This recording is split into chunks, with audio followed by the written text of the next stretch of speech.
I have 3 jobs and I'm still struggling. I am a teacher. I tutor after school. I just got through with one of my tutoring sessions actually, and I also make content. I have 1 full-time job with full benefits and then 2 part-time/contract jobs, and I am still struggling. On paper, we make great money. Yeah, on paper, we make great money. But half of our income a month is our bills, and that's necessity bills. I work 60 hours a week and live out of my car. Here's what that does to your mental. You're always stressed, worried about money, getting kicked out, or just feeling invisible. We sleep to run away from our problems. We sleep as an escape to feel some type of peace from the overwhelming, overstimulating feeling that battle in life. Sometimes you don't want to come home because you can't put your heating on. I work 5 days a week and I still have to use a community shop. You heard that right. More than 8.4 million Americans now hold more than one job. That's roughly 5.2 to 5.5% of all employed workers. And that number hasn't dipped below 5% for many months.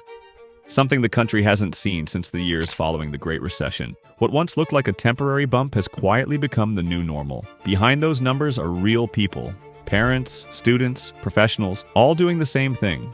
Working longer hours, taking extra shifts, and squeezing time out of their days just to stay financially afloat. Not long ago, having 1 full-time job was enough to cover the basics. Rent, groceries, transportation, maybe even a vacation every once in a while. All of that was achievable with a single paycheck. But today, that picture is changing fast.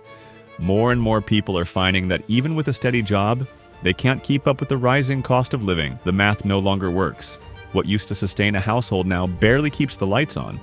And the reality is, this is not an individual failure. It's a sign of a system that has quietly stopped keeping its promises. The promise was simple. If you worked hard, lived responsibly, and stayed consistent, you could afford a decent life. But over the last few decades, that promise has slowly unraveled. Average household incomes have stagnated once you factor in inflation and cost of living. The median U.S. household income in 2024 stood around $83,730, barely higher than in 2019 when adjusted for inflation, according to census data. 5 years of effort, productivity, and price increases have led to nearly zero real progress. For the top 10% of earners, there's been some growth.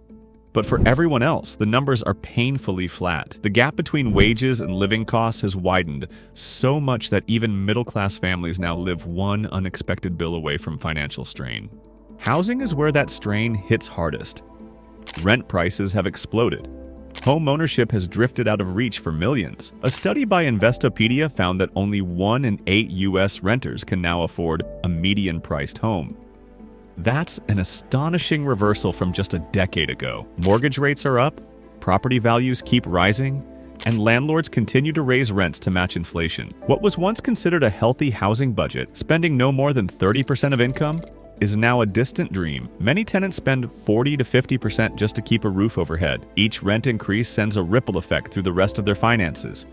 Groceries get cheaper, savings shrink, and for many, the solution becomes working more, a second job, a third gig, anything to fill the gap. The cost of living crisis doesn't stop there. Groceries, healthcare, childcare, and transportation all continue to climb. While inflation has technically slowed on paper, the prices people actually pay for daily essentials remain painfully high. Employers adjust wages slowly, often once a year, while costs adjust every month. The result is a slow erosion of purchasing power that leaves even full-time employees feeling perpetually behind. An extra $200 from a side job might mean covering an overdue bill or simply catching up on groceries that used to fit comfortably in the budget. It's a constant chase, and the finish line keeps moving. What surprises many is that this isn't just a low-income issue anymore. The stereotype of the overworked worker used to be tied to entry-level or blue-collar jobs. But data from CNBC and the Bureau of Labor Statistics reveal something different. Nearly half of all people working multiple jobs today have college degrees. They're not unskilled. They're not lazy. They're teachers taking on freelance tutoring, healthcare professionals doing telemedicine consults after hours, analysts driving rideshare between shifts. These are people who did everything right. They studied, they worked, they built careers, yet they still find themselves needing extra income streams to stay afloat. The American dream didn't disappear overnight. It's just gotten more expensive to maintain. But there's another cost, one that doesn't show up on any paycheck: the cost of time. Working multiple jobs doesn't just strain the body, It consumes every waking hour. People sacrifice weekends, family dinners, sleep, and peace of mind. The commute between jobs eats into rest. The mental toll of constantly being on the clock builds up slowly. Productivity may rise in the short term, but health and happiness often fall in the long run. Studies have shown that people juggling more than one job report higher levels of fatigue, stress, and anxiety. They're constantly chasing the next shift, the next paycheck, the next bill due, a cycle that traps millions in survival mode. Debt adds another layer to this pressure. Credit card balances in the US recently surpassed $1 trillion for the first time in history. The average interest rate is now over 20%. That means even small debts grow quickly. A missed payment or a short-term expense can snowball into years of repayments. Add to that student loans, car payments, and rising interest on mortgages, and the result is a financial treadmill that's nearly impossible to step off. For many households, savings have disappeared entirely.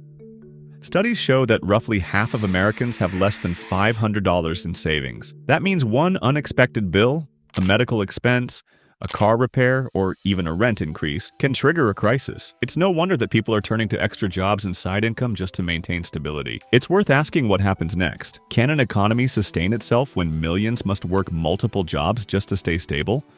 Productivity might rise in the short term, but there's a human breaking point. Financial strain leads to health problems, reduced creativity, and declining family stability. The costs aren't just economic, they're social.